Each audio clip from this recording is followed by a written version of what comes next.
Well, good morning and welcome to Hudson Institute. I'm Ken Weinstein, President and CEO of Hudson Institute.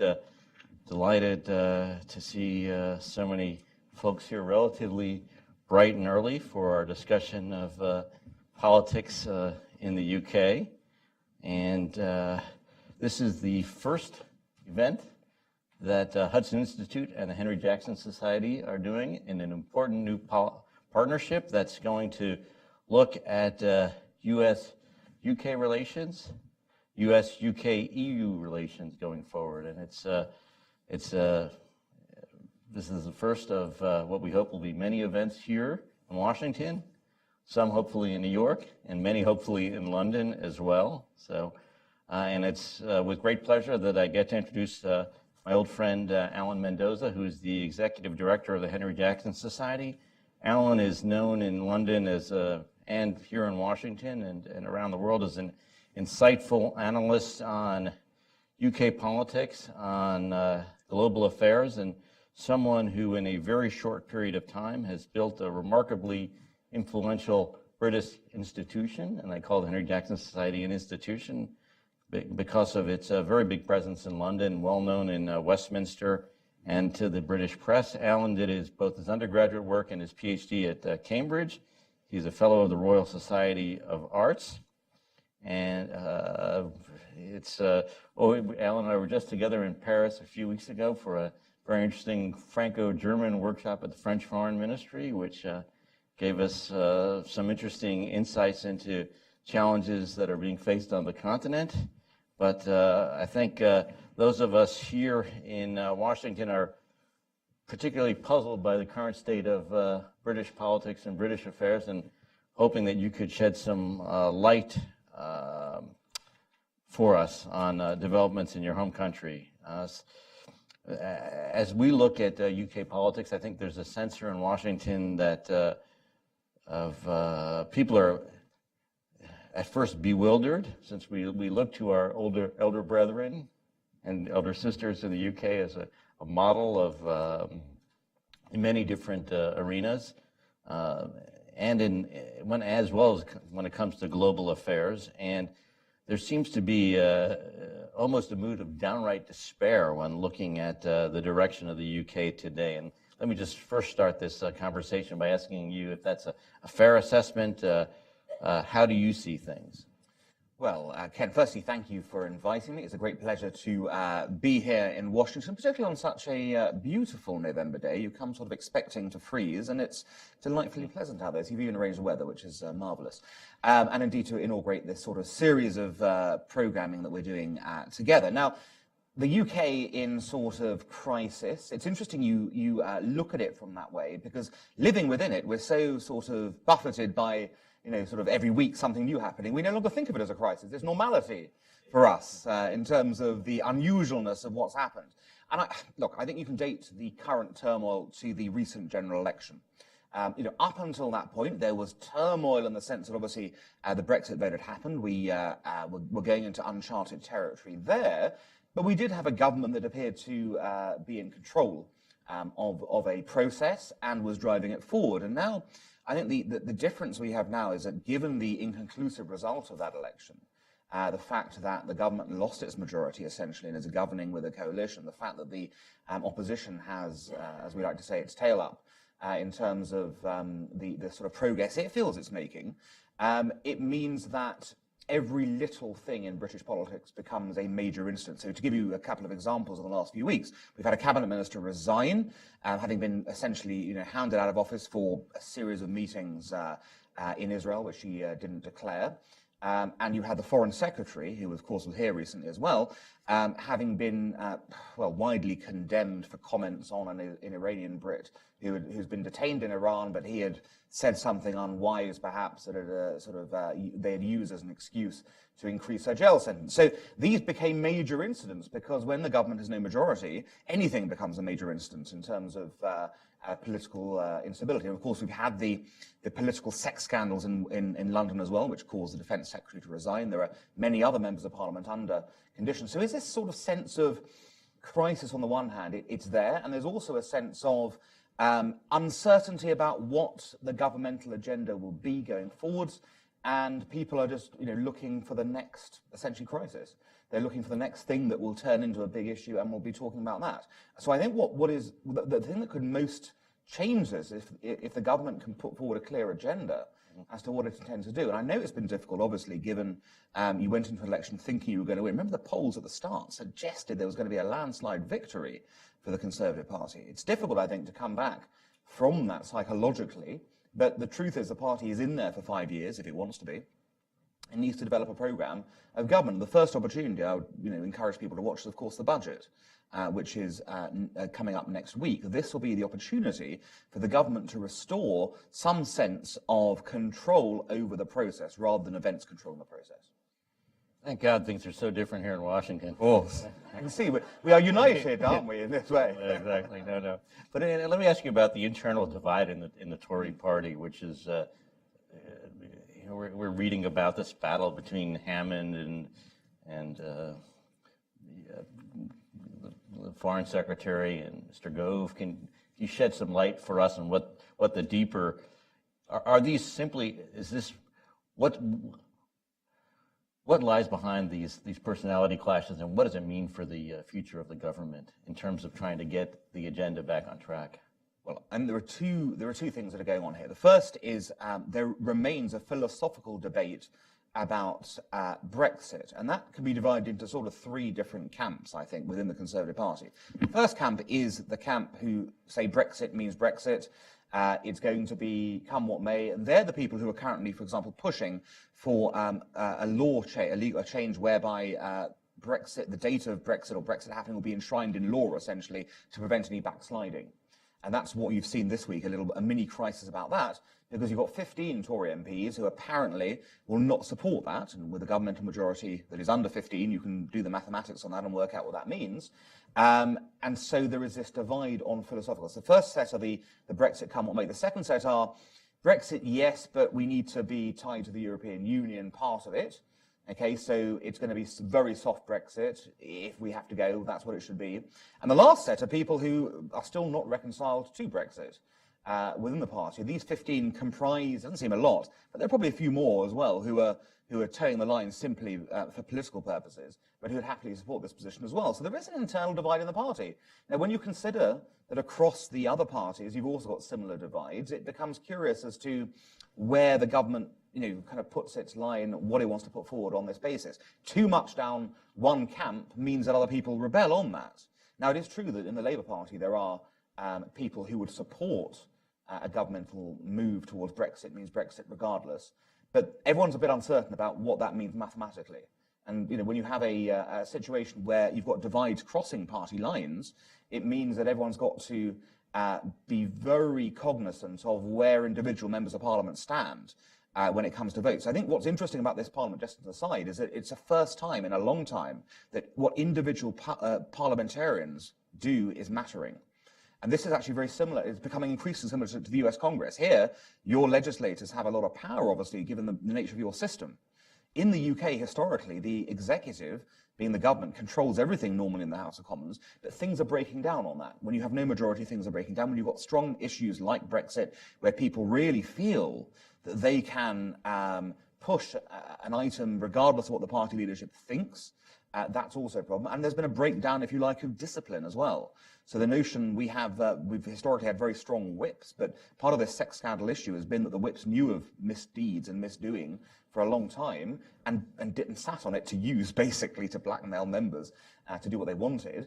And now that's breaking down as well as being seen to be a fairly unpleasant practice. So you've got that going on in there. But that's only one half. And the other half of it is that there is jockeying for leadership that still exists. So there is still a perception that the Prime Minister's place will be for, say, 2 years, 3 years, but that she will not lead the party into the next general election. And therefore you are having people putting forward, essentially putting forward their case to be leader.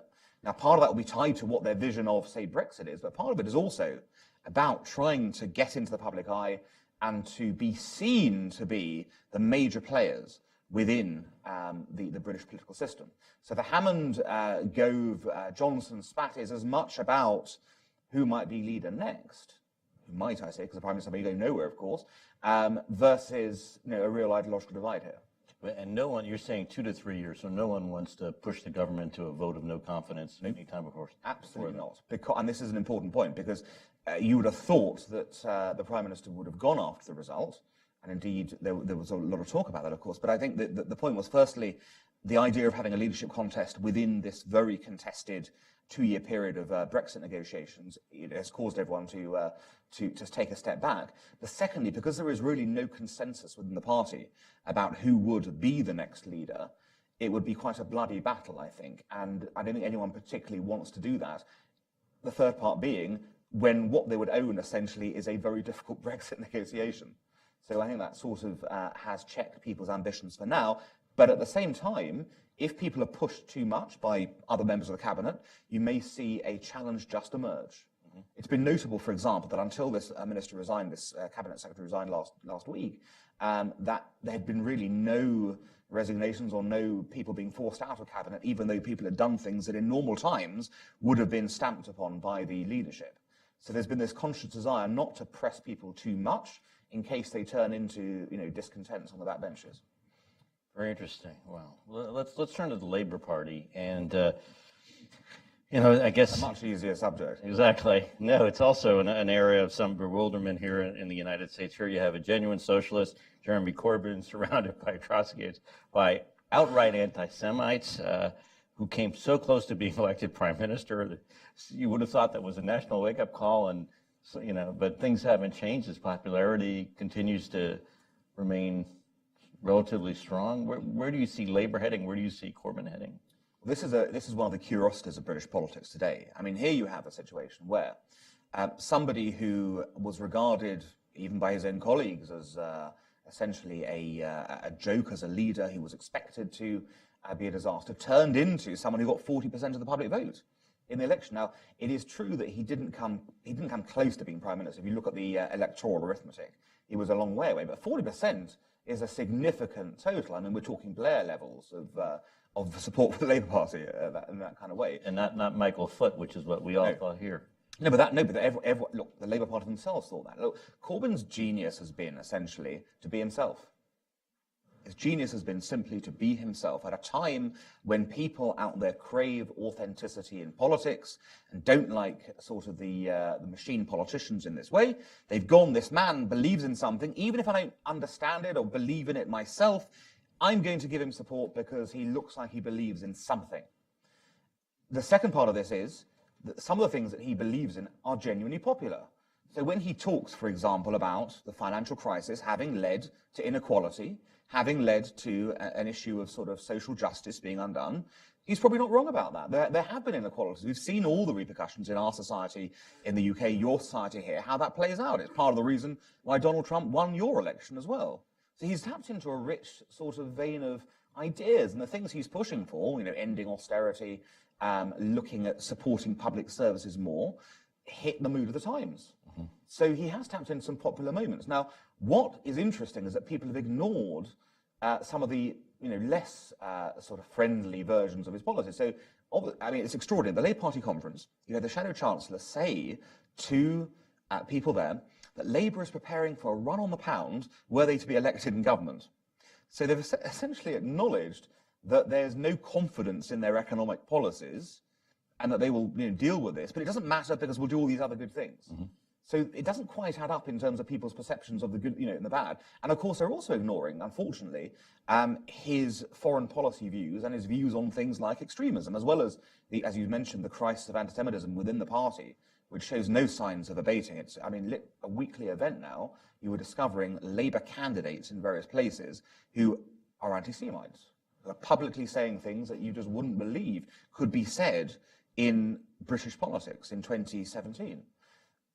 Extremism as well. You've got a case where a couple of weeks ago we had exposed a group called MEND, which had been a group working within the Muslim community, allegedly quite moderate. But once you start looking at the statements that leaders in that group had made, you realize that they had been supportive of Sharia law, they'd been supportive of British troops being killed, anti-Semitic comments. Most MPs, once this happened, ran away from this group. Jeremy Corbyn not only embraced them, but attended an event and spoke publicly at them. So you wonder how this works and how people are prepared to ignore one part and not the other. But in a sense, part of this is the government's fault because the government has ceded the ground to him. They've allowed him to make the political weather. He's taken advantage of it. He's not a brilliant politician, I don't think, but he is, absolutely clear about what he stands for and about the way he does it. I will say one thing. He's very popular with the young, incredibly popular with the millennials, who came out in a large way to support him and who see the message of hope he provides, essentially, that things can be better tomorrow, as being a good thing. In fact, he's the only politician I can recall in recent times who has a chant. There's a chant that when Jeremy Corbyn goes to public events, people chant at him. I won't do the chant because it's a bit sort of early in the morning for that. You need a beer normally to do it. But it's very few. Anybody else want to try? Very few politicians have a chant. Yeah. Where people greet them on stage or with their name in a certain kind of way. So it's clear he's tapped into something. But once you start looking at the whole of what the party represents, I can't see them winning an election, but I can see them still causing sufficient damage in terms of voting and in terms of how this works to deny the Conservatives a majority. But the Conservative response to that has to be, let's put our own agenda forward. Let's look at something positive that gives hope to people who want change in this regard, and show that we are the people who can deliver that better than the Labour Party. Yeah. And there was some sense, at least in the U.S. press, particularly the Wall Street Journal, was quite critical of the Conservative manifesto going into this election. Well, the Conservative manifesto was an unusual document. There were some good ideas within it, but I think it showed the hallmarks, unfortunately, of something that was put together without proper planning for an election that no one thought they would have. Now, you might well ask, well, hang on, the Prime Minister called the election. Didn't she have all this in order? And the answer is no. It appears not. So, in retrospect, they didn't. You see, they didn't want to leak that they were going to think of an election. So you have all this: the advantage of surprise versus a need for planning. But I think it was put together in haste. It didn't have a coherent vision behind it. It's been widely, of course, condemned over time. And the people who wrote it, of course, have ended up, leaving office essentially. And one of the MP who was behind it lost his seat, unfortunately.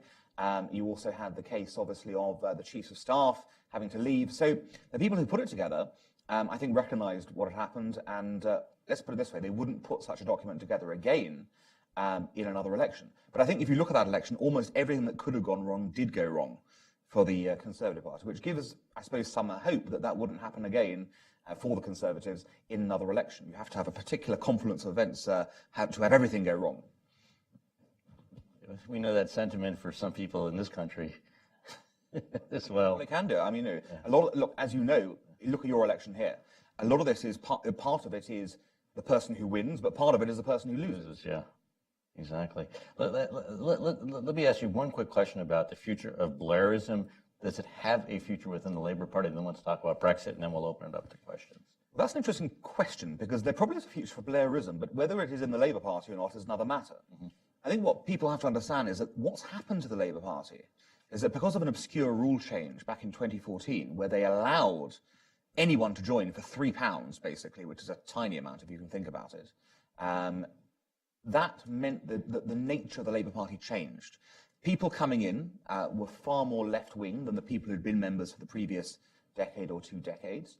They have now become the majority of the party, as has been seen by the fact that in 2 separate leadership elections, Jeremy Corbyn, the hard left candidate, has won with very convincing majorities. So he represents the Labour Party today. There's no question. It's not that he's taken over the Labour Party. They were allowed to join because of a rule change. They joined, unsurprisingly, and he represents the view of that party. Now, you can only really see, but there remain, of course, many moderates within the Labour Party, people who voted against him, who don't support him, but who have felt that they have little choice now but to go along with him because the party has essentially, backed what he said. The problem those moderates face is that because the Labour Party is a very constitutional party in the sense that everything is done through committees and through rules, so you have numerous internal committees who have elections at various times. Over the last year or 2, those elections have steadily been going the hard left's way. So you now have hard left supporters of Corbyn controlling the key organs within the Labour Party. And that may mean that they will start doing things like putting through measures like mandatory reselection of sitting MPs. The Labour Party has a rule that if you're a sitting MP, you automatically go through to contest the next election. That means it doesn't matter who you are, hard left, soft left, even right in politics. It doesn't matter, you can go through. The dream of the hard left has always been to have what's called mandatory reselection. Because if you have mandatory reselection, it means the MP has to put themselves forward in a primary, essentially, okay? And the members, the local members, get the opportunity to vote he or she out. Given how the membership has changed to be a hard left membership, it stands to reason that if you had mandatory reselection, you end up with the moderates losing out and being kicked out. And I recall, it was very interesting, when they did this big change, you had thousands of people join the Labour Party. Has been a massive success with its £3 measure in terms of political mobilisation. It is probably the largest political party in the free world right now in terms of members. Hundreds of thousands of people have joined it and become members of it. But when you start speaking to the people, you begin to realise they didn't join necessarily for the right reason. So a moderate Labour MP friend of mine said he had 1,000 new members join his party in the period of a few weeks. So he went along to a new members meeting and he asked, so what was it that inspired you, to one of them, what inspired you to join the Labour Party? And the guy said to him in return, yeah, to vote you out. So, which is telling in this sort of way. But that's a problem they face. So Blairism within the party is a dirty word.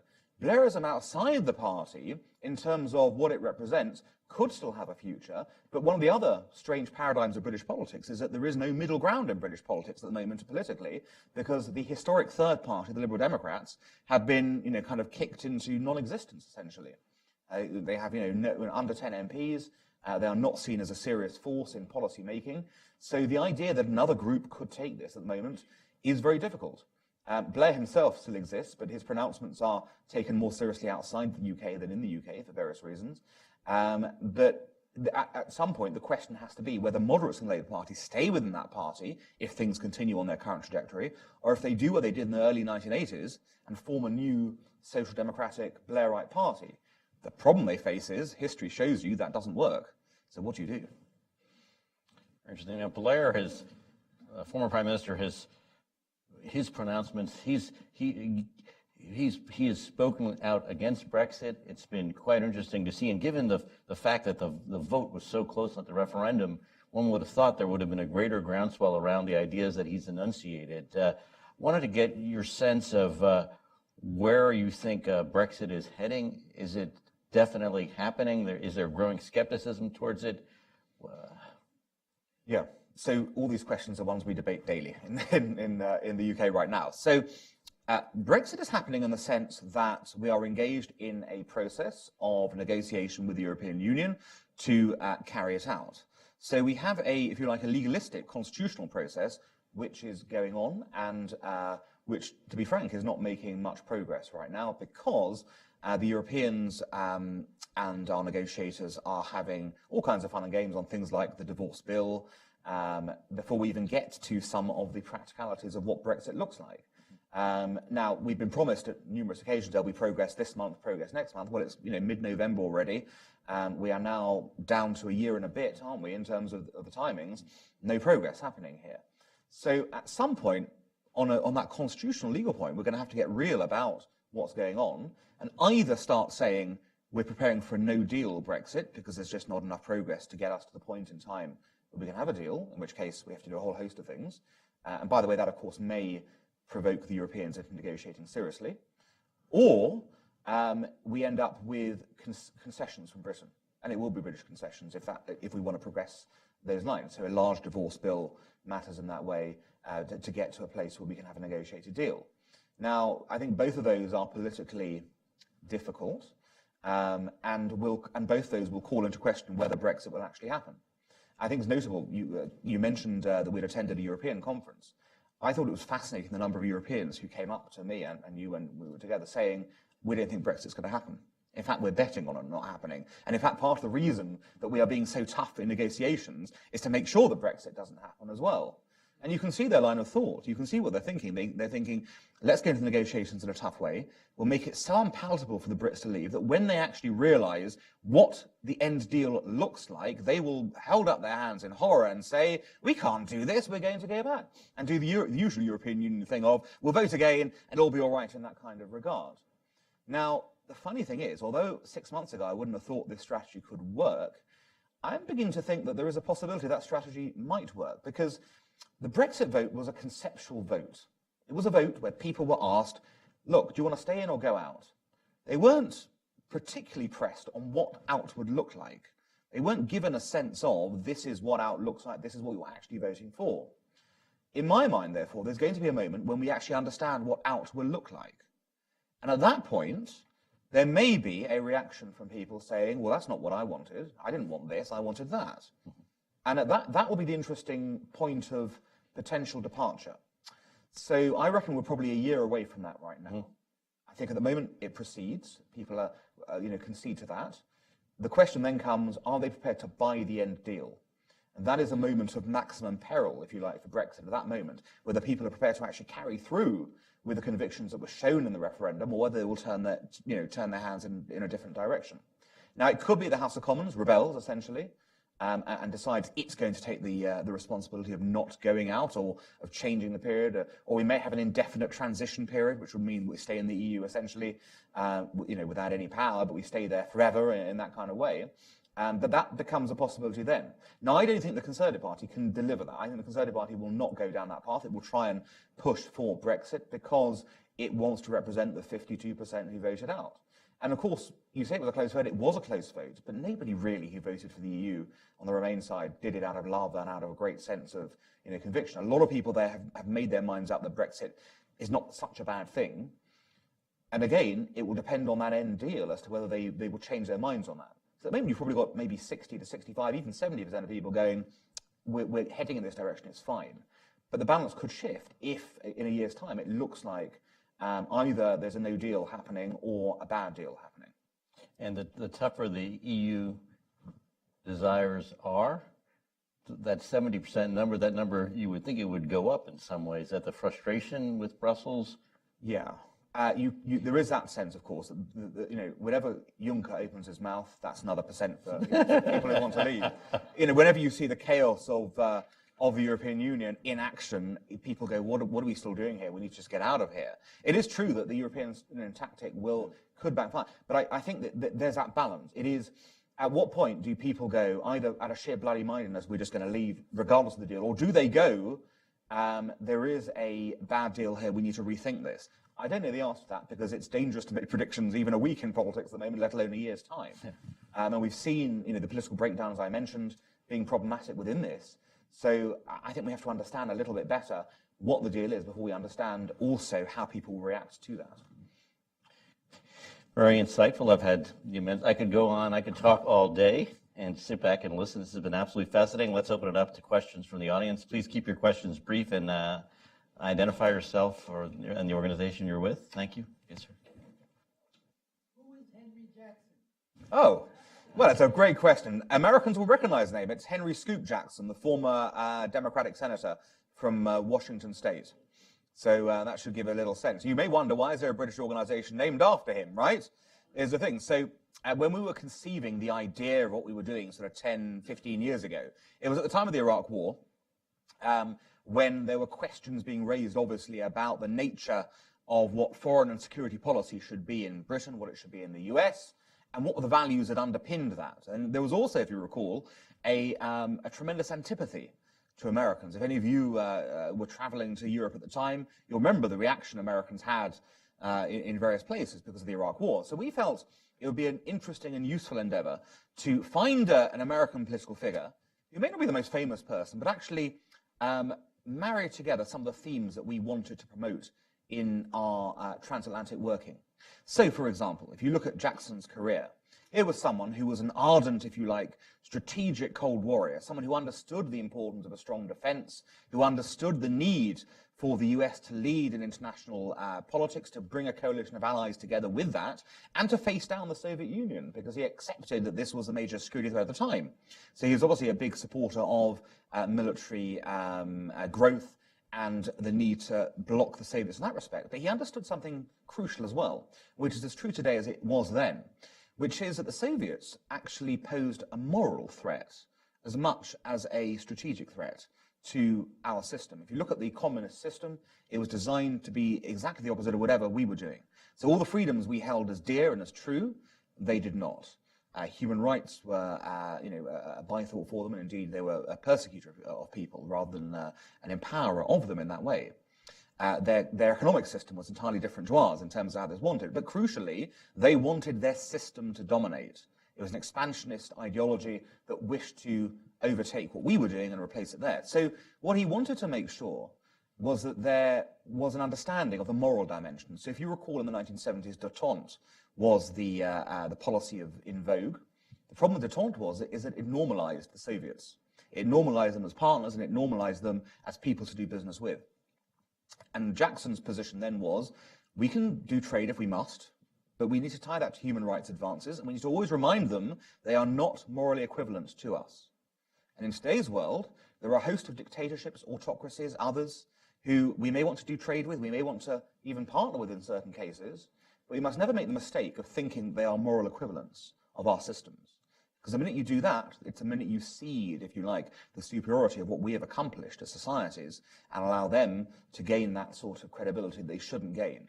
They can only gain that credibility if they become liberal democratic societies in that view. So we want to push that forward as an idea. We want to send a message to Americans that actually here are people in Britain who valued American support. The other thing Jackson was known for was bipartisanship. In terms of how he would work with Republicans, being a Democrat across the aisle on key issues, and would bring that together. And that's something we wanted to impart in our approaches as well, basically, which was, here you have ideas that should be able to cross party lines. It shouldn't be as simply the preserve or the left or the right, but it should be done together. I tell you what's most interesting is getting people coming today, US people coming to London and speaking at us.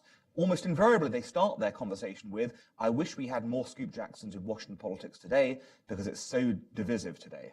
And that, I think, is an interesting message to take forward as well. Are you thinking of opening a branch here? Well, this partnership has a good opportunity to extend our work here. But you know what? The idea, obviously, of doing more things here is appealing because of that nature. We have a very good record of bringing American politicians and others to speak in. And we had Terry McAuliffe last week. We had Jay Johnson a couple of weeks beforehand. We've had, numerous Republicans as well at various times. It's good to have that cross-through, that play-through of Americans and Brits working together as we used to do on a more institutional level. And that's something that we're obviously looking to do together to bring that element back to our politics. Yeah, and this is why this is a big program for us. And Craig Kennedy, who is the former head of the German Marshall Fund, now a senior fellow here, has been quite engaged in getting this off the ground. And we are really looking forward to this partnership, both on programming and on research, to build the kind of to work on U.S.-UK ties at this critical moment, and also on cross-partisan ties, which are sorely needed in both your Parliament and our Congress on an array of critical issues. And we view the Henry Jackson Society as our moral equivalent. Excellent. That's what we like to hear.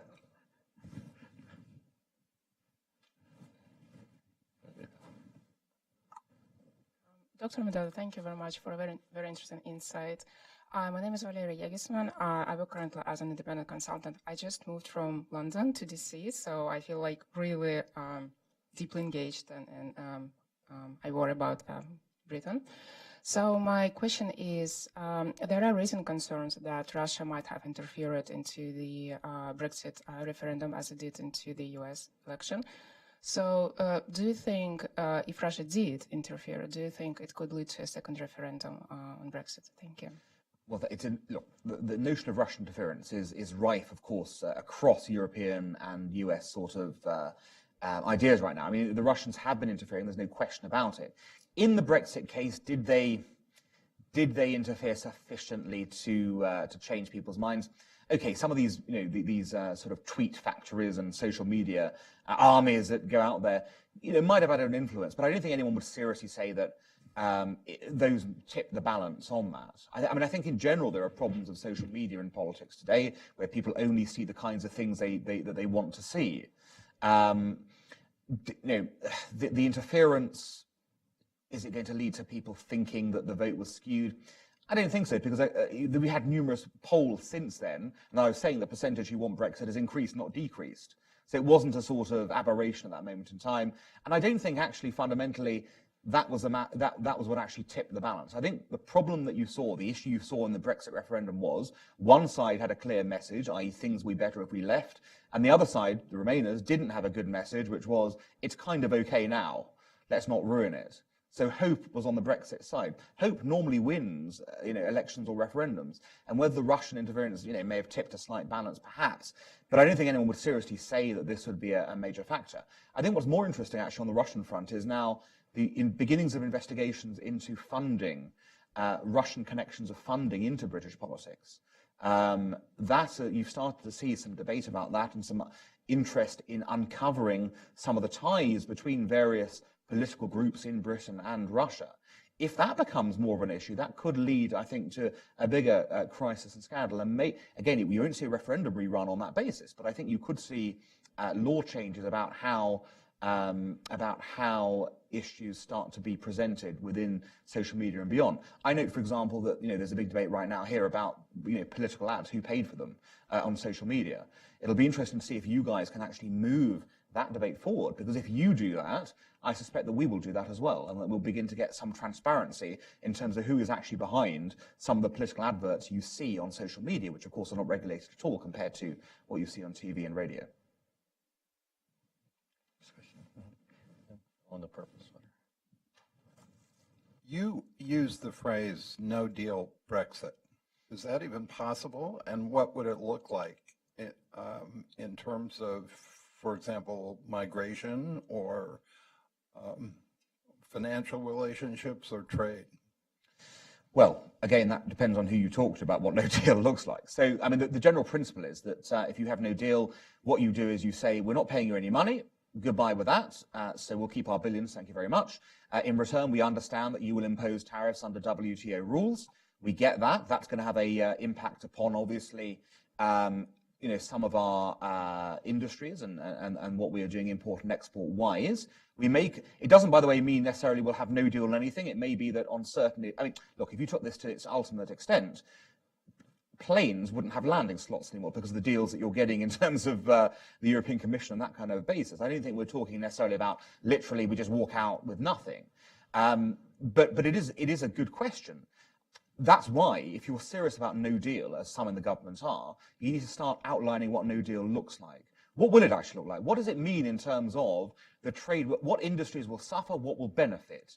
Who's going to pick up the slack that happens when you've got a tariff adjustment and that means that things are going to be much more expensive or you can't export as much as before? These things have to be thought about now, not on the 31st of March 2019. And on migration, again, the question is simple. What, do you simply shut the door then? Is that what's going to happen? By the way, the whole migration debate in Brexit is fascinating because what people don't appreciate is that a majority of migration into Britain is not European migration. It is extra European migration, which theoretically we control already. Okay, just understand that. So every year we have roughly 600,000 people coming into the country and 300,000 leaving. What's interesting about that figure is that it's over half of that is extra-European migration, which is subject to a very strict visa regime, but clearly not that strict if 300,000 people are coming in every year for that, basically. And the European bit is, visa-free in that. What's interesting, the people exiting are mainly Britons and Europeans, however. So you are getting a demographic change within society of extra-European people coming in and European people leaving. Now, if you slam the door shut on European migration straight away, do we just not have migration? What does it mean? Or do we increase the number of extra-European migrants coming in? I'm not sure that would be very popular, to be honest, because I think much of the antipathy towards immigration within the UK is not towards European immigration, but towards extra-European immigration. So that is another question. And people who want a no-deal Brexit have to answer what that looks like and what it means for, again, services in Britain, and primarily services. What does it mean for National Health Service? What does it mean for, kind of service industries? Because I presume most of you have been to London, right? Try finding a British person working in a restaurant or a hotel or that kind of, seriously, try finding it. You are not going to find a British person working in London in that area. So what happens? What overnight? We're just going to change that? There's a lot of questions. It's the right question to ask. What does it look like? And people who support it need to start coming up with answers in order to do that. Hi, Alan. That was a very interesting and Ken. I just want to follow on a little bit from that. The Brexit campaign really was the beginning of this, I call, meltdown in British politics, because it was a lazy campaign. It was on the Leave side. But it may be deliberately lazy because there was a Project Fear that they kind of had in the background. And if anybody would have actually explained at the time how many institutions, what the whole 40 years of being involved in the EU would have meant to leave it, and how involved we really were in the EU, a lot of people would have put through their hands out in horror and said, this is a stupid referendum because we can't vote on this. It was deliberately designed to try and save the Conservative Party, to hold them together, which in the end it hasn't really done. It hasn't held the country together. And because now you've got David Davis running around saying things like, you know, there's 98 bits of paper we have to have that'll tell us the economic impact. And guess what? They haven't either done them or come up with them because they know every single economic impact is a negative for the UK. You can't equate 50% of our exports to Europe with trying to sell a few things to New Zealand, because we could have sold to New Zealand anyway if they wanted the stuff in the first place. They don't want our cars anymore. You know, we sell Bentleys, Jaguars, Aston Martins. You know, we don't sell cheap cars. And the things that they really need, we can't replicate it and we can't replace it. So we could have an economic meltdown of the most incredible level. But the government don't want to tell you that, because if they tell you that, then the whole thing turns into a complete disaster. So they're all flishing around, messing around on the peripheries, trying to keep this thing together, and it can't actually be brought together. So you're not going to have this Brexit the way that we can't walk out, because we can't walk out of loads of things. We just can't walk out. And when that stupid bus was running around, actually, and the question is, you're going to have another referendum. We're going to have something, in my opinion, because it's just economically too disastrous. It's possible, like I said, we may have another referendum. Look, you can walk out. You can do anything. You can do. It would be, I think, catastrophic if you walked out and had nothing planned. I mean, absolutely catastrophic. That would be the moment when everyone would flee for the hills at that moment, if there had been no planning for that purpose, which is why, if you want no deal in that sense, you've got to plan now and explain how this looks so that there is a viable prospect of it.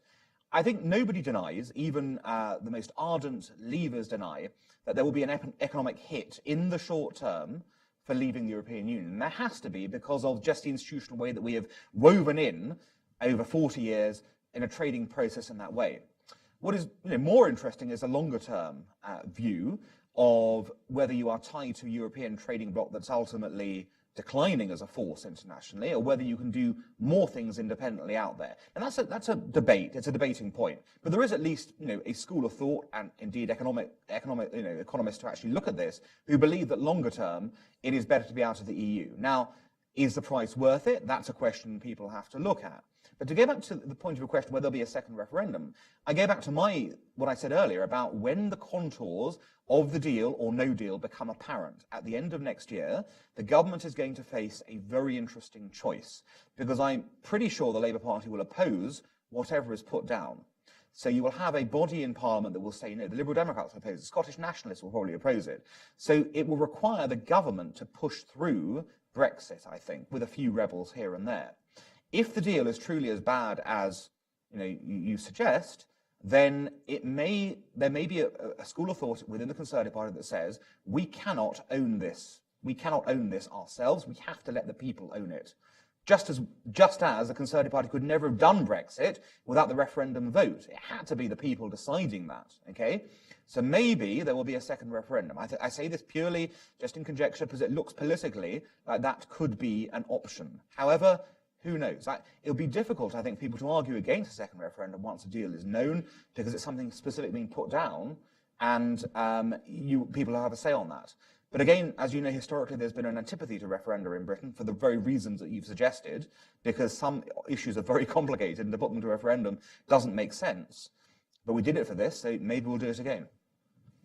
Let me ask about the coalition partners, the Unionist Party. Where would they stand in a vote like that? Well, in terms of the vote inside Parliament. Well, their most important issue is to maintain a soft border with the Republic of Ireland, because that's a big issue in Northern Irish politics.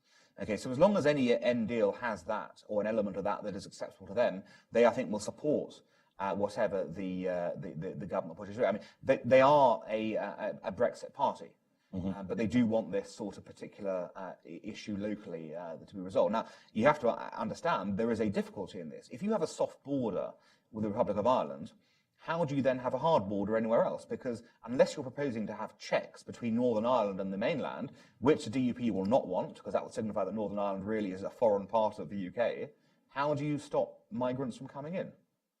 So that hasn't been answered either. So there is a little bit of a sort of a push and pull here, and we'll have to see where that comes out.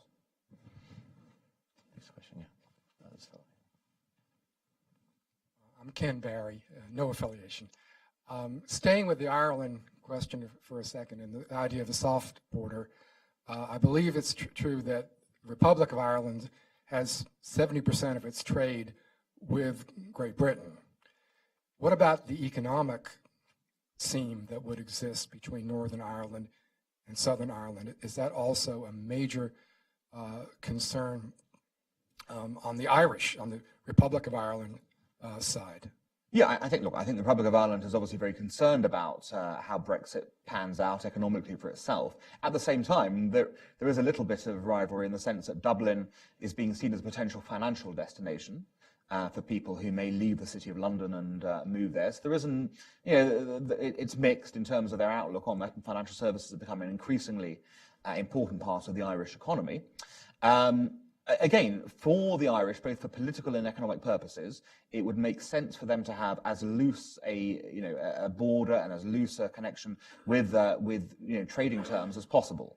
They don't want hard trade. They don't want those things because they are rather dependent on it. They would, I mean, ideally for them, they would want Brexit, but with everything maintaining essentially, and they get some of the financial bits. Look, and that could happen. That could happen. So for them, that's the prime objective, I think.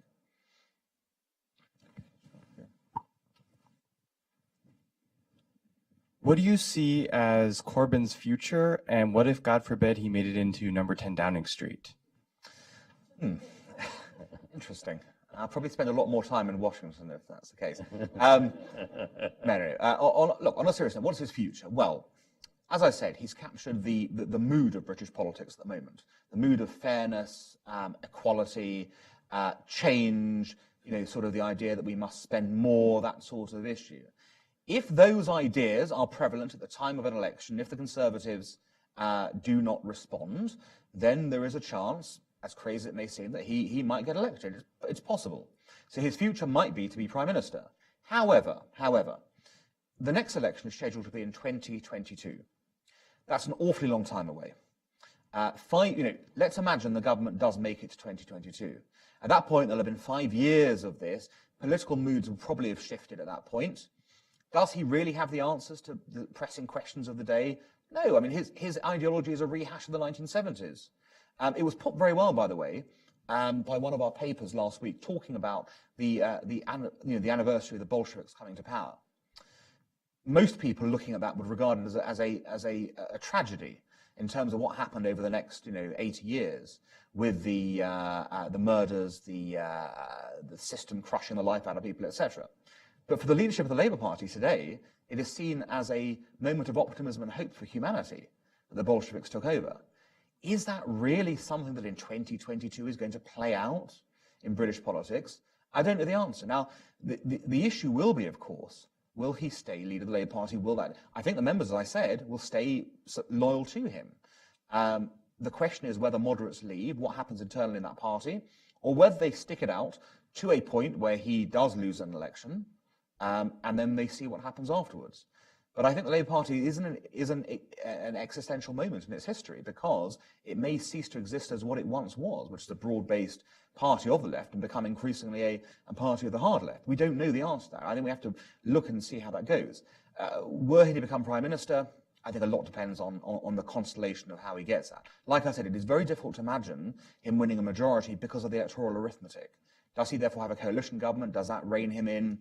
I don't know the answer to all those questions, but we are, it's conjecture. We'd have to understand. The one thing we do know is the closer you get to that, and the more he stays high in the polls, people will expect to understand what a Corbyn government means. And that may be the moment again when they go, hang on, that's not what we thought. We thought he was a nice fluffy man who just spoke about, friendly items. We didn't realize he wanted to nationalize everything and, tax us to the hilt and, destroy the country's economy. But that's essentially that may happen as well. So it's a debating point for the future. Dr. Hudson Trustee Dr. Margaret Whitehead, we're delighted to have here. Thank you very much for being here and for your wisdom and your sage comments. We have such an interesting view of Theresa May in our press here, and I'm just wondering how much of her leadership do you think that this view that we have of her here is accounted for by the torturous situation in the party that you've described this morning? Well, could I start by asking what the view is? Well, it seems confused, almost as confused as ours. And we don't have a clear image of her as a strong leader, which I think we would very much like to have. And I'm wondering if you could parse all of that and tell us maybe that she is, and that she's sort of in the swirl of politics, which you're describing. Could you sort of parse that for us? Of course. So I think the situation, of course, changed with the election. Before that, she was seen, I think, as a strong leader. People viewed her as being somebody who was going to get on with the business of government, who wasn't going to be distracted by political events around her, who was going to take a very command and control view of her own party and kind of get things through. Now, that all came unstuck, unfortunately, for her in the election. And that's changed the view of her, obviously. And now she's seen as a weak leader who is being buffeted by cabinet around, her party don't want her to lead them anymore, but they can't figure out who to replace her. Look, I think she's in a very difficult position. The damage was self-inflicted. She called the election. It was her choice. This all happened. And now she is in a situation where it is very difficult for her to enforce anything. Because how can you enforce things on a party which is so fractious, number one, which doesn't have a majority, when you've got the Brexit negotiations going on? I'll give her credit in this regard. She has tried to push those negotiations onwards. She has made it clear that is a priority. I'm not getting involved in the squabbling. I'm, in fact, staying in power in office. There were a lot of talk that she was going to resign after the election. In fact, numerous accounts of what happened after the election. What made her stick in, I sense, was this tremendous sense of duty that she has, which is, the buck stops with me. If I walk out right now, how is history going to judge me for having bailed at this moment in time? I recognize things went wrong. Okay, I get that I'm in a weak position, but I've still got to make the most of it because that's the best for the country. And I think in that respect, people should give her credit in the sense that she's gone out there. She's acknowledged her mistakes. She said sorry to everyone for the election, etc. in that way. And she's getting on with trying to deliver the one thing that she feels is necessary and essential for the country, which is a Brexit deal of some kind. Now, the challenge for her is that enough? When I say is that enough for a programme for government? We'll find the answer to that next week with the budget, I think, because that'll be the clearest sense of whether she has now an agenda for government as well as for Brexit. And if she can put an agenda for government together, I think public perceptions of her will change. Maybe not to the extent that she'll ever be a hugely popular Prime Minister, okay, but maybe people will have some more respect for the kind of person she is. She's a fundamentally decent person who wants to do the best for the country, but also as someone who they can at least have some sense of belief, understands what government is about and what her role as Prime Minister is. And if she does that, I think she can still be a successful Prime Minister, even if her time is necessarily limited because of internal dynamics within her party. But that's a challenge. We'll know more next week about that. Let me ask you, you've known the last few Prime Ministers personally. How do you stack them up as individuals? What's the first thought that comes to mind when, let's say, David Cameron? Well, David Cameron was known as the essay crisis Prime Minister, because what he would, essentially he would breeze his way through things, as you saw with the EU referendum and the Scottish referendum and other things, and it would all be all right on the night because he was a quick study and he'd kind of do things at the last minute. But I think he had a reassurance about him that people liked, despite his sort of very posh background, which was always endlessly spoken about in the British media. He had a reassuring feel about him, and it seemed that and of course, don't forget, he did do a lot to detoxify the Conservative brand. which in retrospect was no easy feat given what had happened beforehand. I think the problem with Cameron was that he didn't study enough essentially for the big decisions. The referendum, he sort of fell into it. It was a glib promise. He then did it. The deal he tried to get with the Europeans wasn't a serious deal, and it all came unstuck because of that. But it took him a long time to get to that point. He'd been Prime Minister for 6 years by that point, and it had worked all right up until then.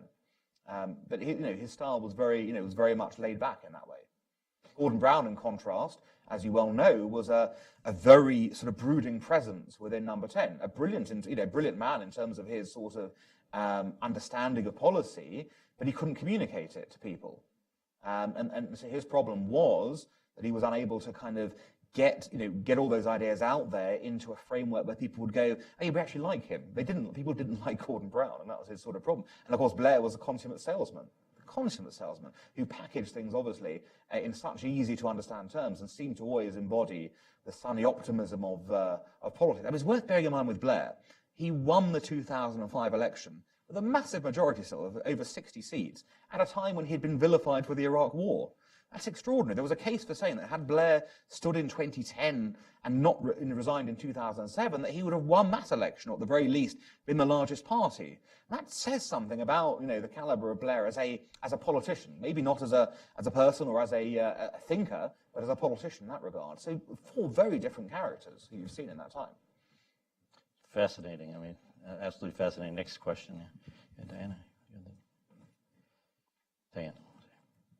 Alan, if many people's worst fears are realised and Corbyn found himself in Number 10, do you think a brake could be put on the, and bearing in mind the makeup of the Labour Party as you described, do you think a brake could be put on the growth of anti-Semitism? The short answer to that is no. I don't think so, because I think, unfortunately, whether it is connected or not, the rise of Corbyn and Corbynism has coincided with what can only be termed as an epidemic of anti-Semitism coming to the fore within the Labour Party. So there is little reason to assume that were he to become Prime Minister, that this wouldn't be writ large. And I think the problem is a failure within the Labour Party to get to grips with anti-Semites. When someone like Ken Livingstone, who has been so vociferous in some of the crazy claims he's made about Hitler and Zionism and things like that, isn't disciplined effectively, is still a member of the Labour Party, even if he's been suspended and will be allowed back in, you have to start questioning and many others as well, you have to start questioning the seriousness within which the party leadership takes this issue. And it's really quite extraordinary, because Labour has been the party historically who have fought for, minorities of all kinds to gain acceptance within the British system. It now appears that when it comes to Jews and maybe others, they're not interested in this anymore. And worse than that, it seems that some of the people who've been most vociferous in their support for Corbyn have also been most vociferous in their anti-Semitism as well. So it's a difficult conundrum. What would help is if the party leader took notice of this and actually took it seriously, and rather than having whitewash reports into the problem, which you've seen on a number of occasions, actually takes a zero-tolerance attitude and starts expelling people from the party. That would give confidence that there'd be a break on this. Until that happens, however, and you have to wonder why it's not happening and why Corbyn allows this to persist within the party as an ongoing problem, you have to fear for the prospects of Jews in Britain should he become Prime Minister. Again, not because he will institute anything himself, but because he won't take action against it in the way that would be required to compensate for the upsurge of it.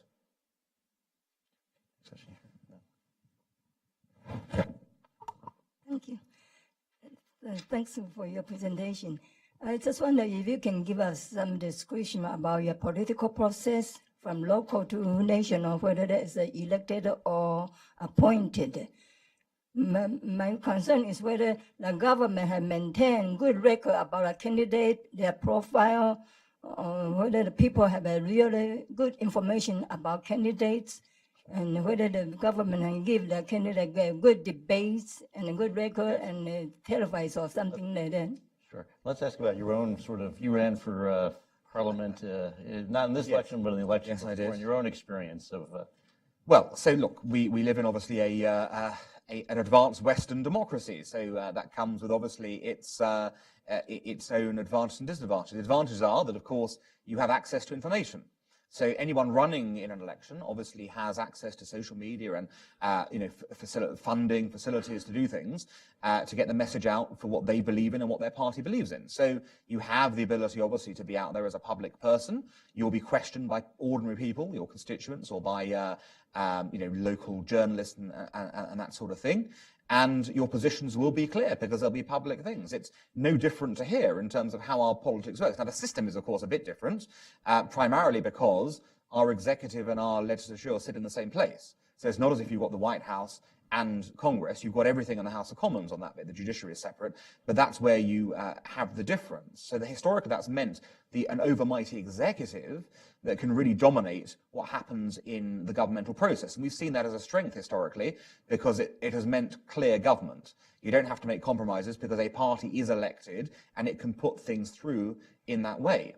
So it is a bit different, but fundamentally we have local elections. Obviously, we have elections for Parliament that run in a constituency basis, much like your representatives represent a district or your senators represent a senate, a state rather. So we've got the same principles on local and regional and national government. The one big difference, though, and this is important, is it's nowhere near as expensive to run. So let me tell you, let me shock you with a figure that we always go in Britain on elections. So in every given constituency, there is a spending limit during the election campaign itself. That limit, last time I looked, was about £14,500. That's it. Just understand that for a second. £14,500 during the election campaign. Could you imagine if that was imposed here? The difference that would make to your politics? It's just extraordinary. So as a result, elections are cheap in comparison to here. There has been more fundraising in politics, there's no question, in recent times. And on the national level, people are spending more, but it's nowhere near what you've got here. And that in a sense, is reassuring to Britain, because it means there is access to politics in a different way to here. Here you have to have money to be involved in it. There you still can have ideas without money in that sense. Let's go to Brian for the last question. Yes, I was a bit late arriving, and you may have discussed this topic a bit more earlier, but at the same time, I'd be curious if you care to get into any conjecture about the possible repercussions in terms of trade relations resulting from the passage of Brexit. Well, it comes down to what deal you get, doesn't it? I mean, the sense is, if you have a soft Brexit, so-called soft Brexit, where you maintain membership of the customs union or of the trading bloc, then you have a very different trading outcome because you can't sign trade deals with other countries. To if you go out or maintain one of these two things, the single market or and you start negotiating with other people. So until we know what that looks like, until we know whether we're going to maintain single market and customs union or one of those two or none of them, we're not going to know what the repercussions are in that. And in fact, there may be a case that, as I said, we won't be signing any trade deals with anyone because we're just staying part of that trading bloc in a Swiss-type situation or a Norwegian-style situation or a Turkish-style situation in some way, shape or form. Now, I don't know the answer to that. I think part of what appealed to people about Brexit was the opportunity to actually trade with the rest of the world in a very different way. And of course, we do trade with the rest of the world now, but through the EU. It's not that we don't. The question is, would we be able to trade on better terms with them? And would there be an interest in a better way for that? Now, only the people doing the back-channel talks right now with those countries will have a sense.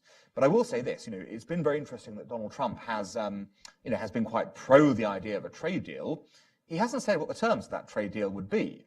I suspect, knowing how your president acts in negotiations, this won't be the most fun trade deal for Britain to get through. So there are lots of unknowns in this process. And the first thing we have to understand is where will we end up with the official negotiations? Because that tells us everything we need to know about where we go into other places afterwards.